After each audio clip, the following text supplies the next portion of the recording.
बच्चों, कैसे हैं आप लोग। आई होप आप लोग बहुत ही अच्छे होंगे और मेरा पिछला लेक्चर आपको काफ़ी अच्छा लगा होगा। और ये रहा आपके सामने अगला लेक्चर।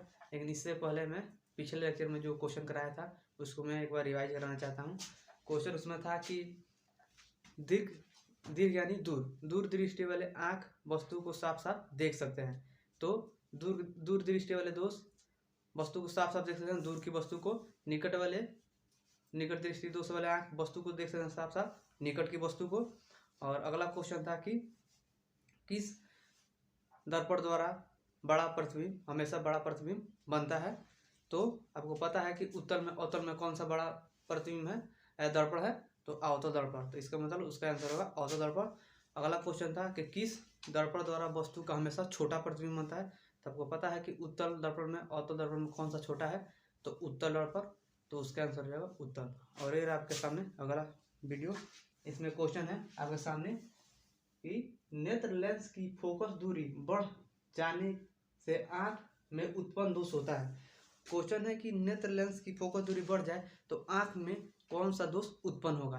तो देखिए, दूरी बढ़ा देने पर बढ़ जाना ना ज्यादा हो जाना, दीर्घ हो जाना है। तो आपके सामने है ऑप्शन है कि निकट दृष्टि दोष, दूसरा ऑप्शन है दीर्घ दृष्टि दोष, तीसरा ऑप्शन है जरा दृष्टि दोष, चौथा ऑप्शन है नौनदी। तो देखिए, पहला क्वेश्चन करते हैं। दूरी बढ़ जाना माने ज्यादा हो जाना, ज्यादा होना माने दीर्घ, बड़ा माने दीर्घ। तो इसका आसानी से इसका आंसर हो जाएगा दीर्घ दृष्टि दोष।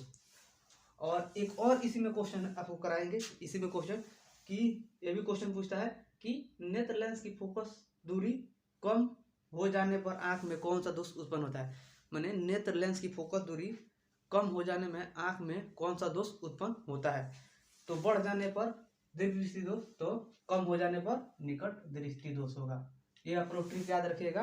अगर नेत्र लेंस की फोकस दूरी बढ़ जाए तो दीर्घ दृष्टि दोष आंख में उत्पन्न होगा, अगर घट जाए तो फोकस दूरी तो निकट दृष्टि दोष उत्पन्न होगा। और ये अगला क्वेश्चन आपके सामने कि दीर्घ दृष्टि दोष के लिए किस लेंस का प्रयोग करते हैं। है कि क्वेश्चन है कि दीर्घ दृष्टि दोष के लिए दूर करने के लिए किस लेंस का प्रयोग किया जाता है। तो फिर से इस क्वेश्चन के लिए मैं लगभग आपको बता दूं, दूसरा मैं वीडियो जो बनाया था उसमें एक ट्रिक लगाया था 2 से 3, 3 से 4, उसी ट्रिक का यूज करेंगे। तो देखिए, इसके लिए मैं ऊपर का ये पहला क्वेश्चन मिटाना चाहता हूँ।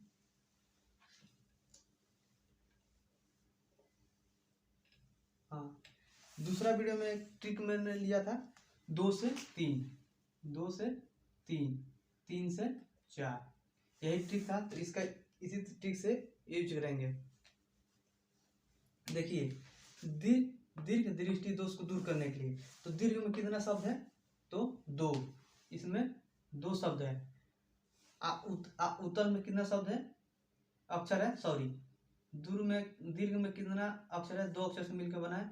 और उत्तल में कितना अक्षर मिलकर बना है, 3, आपको पता ही होगा। अवतल में कितना मिलकर बना है, 4 अक्षर।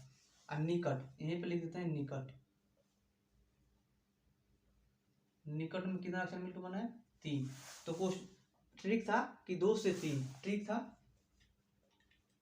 2 से 3, तो 2 से 3, तो 2 से 3, तो 3 आपको यहाँ है, 3 आपको यहाँ मिल जाएगा ऑप्शन में। तो ऑप्शन है कि दूसरा क्वेश्चन है कि दीर्घ दृष्टि दोष के लिए किस लेंस का प्रयोग किया जाता है दूर करने के लिए। ऑप्शन है उत्तल, दूसरा ऑप्शन अवतल, तीसरा ऑप्शन दोनों में से कोई नहीं। तो 2 से ट्रिक था 2 से 3, तो 2 से 3, तो 2 से 3 यहाँ पर आ रहा है, 2 से 3, तो इसका मतलब हो जाएगा उत्तर।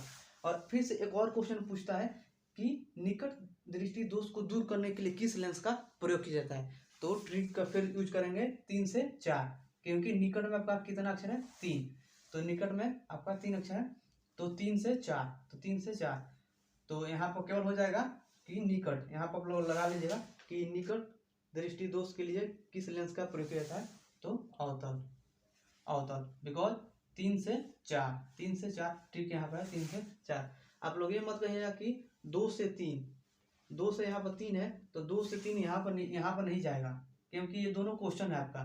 क्योंकि दीर्घ दृष्टि दोष ये आपका क्वेश्चन है, फिर से निकट दृष्टि दोष आपका क्वेश्चन है, तो इसलिए यहाँ से ऑप्शन में आएंगे 2 से 3, आपका क्वेश्चन ये है, ऑप्शन ये है, तो 2 से 3। तो दीर्घ दृष्टि दोष के लिए उत्तल लेंस का प्रयोग करते हैं दूर करने के लिए, और निकट दृष्टि दोष को दूर करने के लिए आप अवतल लेंस का प्रयोग करते हैं। और ये रहा आपके सामने अगला क्वेश्चन कि विद्युत जनित्र का सिद्धांत आधारित है।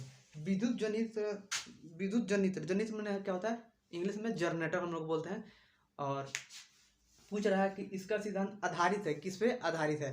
तो ऑप्शन है पहला कि विद्युत धारा के ऊष्मीय प्रवाह पर, दूसरा ऑप्शन है प्रेरित विद्युत पर, और तीसरा ऑप्शन है विद्युत चुम्बकीय प्रेरण पर, सॉरी यहाँ मिट गया है, प्रेरण पर, और चौथा ऑप्शन है प्रेरित चुम्बकीय पर। तो आपको बता दें कि इसका आंसर विद्युत चुम्बकीय प्रेरण होगा। और इसको याद करने के लिए हम आपको एक ट्रिक बता देते हैं छोटा सा, अगर आपको अच्छा लगे तो सही रहेगा। ये ट्रिक हमारी से काफ़ी अच्छा है। देखिए क्या इसमें काफ़ी कन्फ्यूजन पैदा होता है कि इसका आंसर लगता है कि पहला भी होगा, दूसरा भी होगा, तीसरा भी होगा, चौथा भी होगा, सब लगता है आपको एग्जाम हॉल में। तो इसलिए आपको एक छोटा सा इसमें क्लू दे रहा है जिससे आप इस क्वेश्चन को आसानी से हल कर सकते हैं। इसमें क्या है, पहला अक्षर क्या है, वी, इसमें भी क्या है, वी। तो हमारा पूरा अक्षर अगर देखें तो विद्युत है, इसमें भी पूरा अक्षर विद्युत है, तो ये तक से मिल गया। दूसरा में क्या है, जनित्र। तो एक हिंदी में आता है, बोलते हैं कवर्ग। कवर्ग मने सॉरी, कवर्ग मने आपको होगा कि कखग में के कखग और कखग से लेकर अंग तक जितना होता है उसे कवर्ग बोलते हैं, शायद हमारे हिसाब से उसी तरह होगा। अगर देखेंगे तो ये आपका ज है, तो ये आपका चवर्ग में आ जाएगा। तो चवर्ग में आपका कौन सा आ जाएगा अक्षर, च, छ, ज, झ, इया का अक्षर आ रहा है। तो देखिए जो यहाँ पर क्या है, चुंबकीय प्रेणी, एक हमारा चवर्ग, तो चवर्ग में क्या आ जाएगा, जो आ जाएगा। तो ये ट्रिक है आपको याद करने का। क्वेश्चन है कि विद्युत जनित्र का सिद्धांत आधारित है। तो ऑप्शन है विद्युत धारा के चुंबकीय उसमें प्रभाव पर, दूसरा ऑप्शन है प्रेरित विद्युत पर, तीसरा ऑप्शन है विद्युत चुंबकीय प्रेरण पर, चौथा ऑप्शन है प्रेरित चुंबकीय पर। तो इसका आंसर होगा तीसरा, विद्युत चुंबकीय प्रेरण पर। और मैंने इसके लिए याद करने के लिए एक छोटा सा ट्रिक दिया हूँ कि विद्युत, इसमें विद्युत शामिल है, इसमें विद्युत शामिल है, तो ये आपका विद्युत हो गया।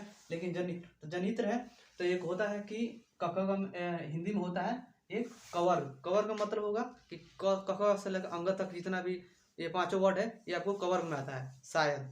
और चवर्ग का मतलब है च से लेकर यहाँ तक जितना 5 अक्षर है ये आपको चवर्ग में आएगा। तो देखिए जो तो चवर्ग में आपका जो आता है, तो ज से जनित, च से चुंबकीय। तो ये ट्रिक था। और एक और क्वेश्चन आता है कि विद्युत मोटर का सिद्धांत आधारित है। तो विद्युत मोटर का सिद्धांत आपका किस पर आधारित है, इस क्वेश्चन का आंसर आप लोग कमेंट में बताइएगा। और ये वीडियो, आई होप कि ये वीडियो आपको काफ़ी अच्छा लगा हो, और वीडियो अच्छा लगा तो लाइक कीजिए, कमेंट कीजिए, शेयर कीजिए, और चैनल को सब्सक्राइब करना ना भूलें। धन्यवाद।